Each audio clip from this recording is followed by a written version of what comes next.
Всем большой привет! Сегодня очень вкусный зеленый борщ со щавлем. Вот такие ингредиенты мне понадобятся сегодня. Также оставлю в описании под видео. Первым делом нарезаю мясо. Примерно 400-500 грамм. У меня свинина. Мясо высыпаю в кипящую воду и после того, как закипит, убавляю огонь и варю 30-40 минут. А в это время подготавливаю остальные ингредиенты. Нарезаю 4 средних картофеля небольшим кубиком. Кастрюля, в которой я варю борщ, на 3,5 литра.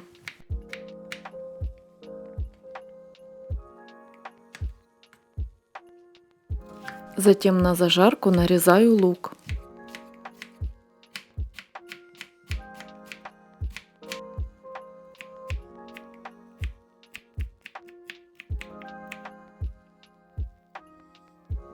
Морковь натираю на мелкой терке.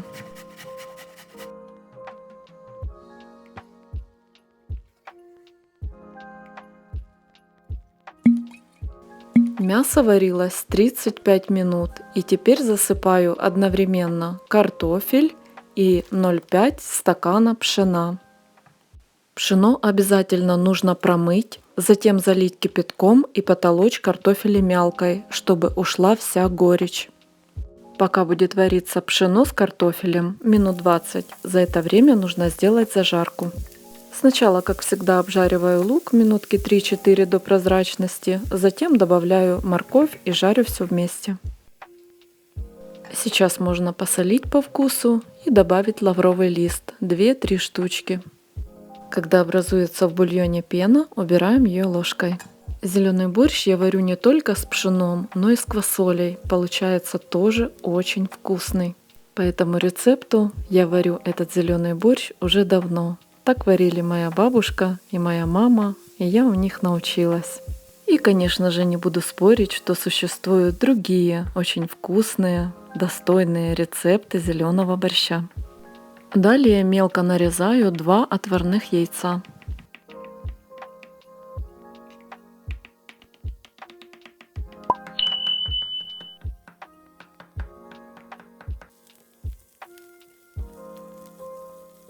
Для того, чтобы борщу придать легкий желто-оранжевый оттенок, развожу 1 столовую ложку томатной пасты с водой и добавляю в зажарку. Через 2 минутки зажарка готова. По желанию можно добавить перец. Я всегда добавляю сухой, острый перец, как делала моя бабушка. Пшено с картофелем за 20 минут уже готовы. Всыпаю зажарку и добавляю 2/3 пол-литровой баночки зеленого консервированного щавля. Количество щавля вы регулируете сами, потому что на кислоту у каждого свой вкус.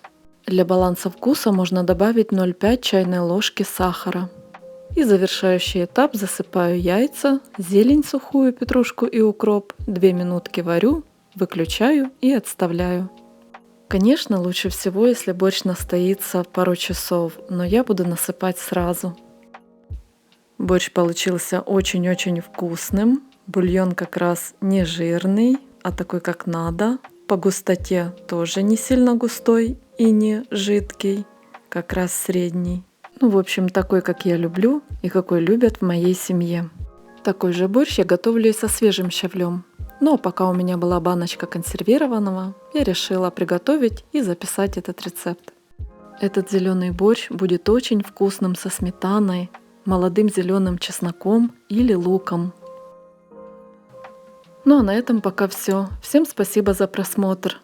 Если понравилось видео, ставьте пальчик вверх, а также подписывайтесь на мой канал, кто желает.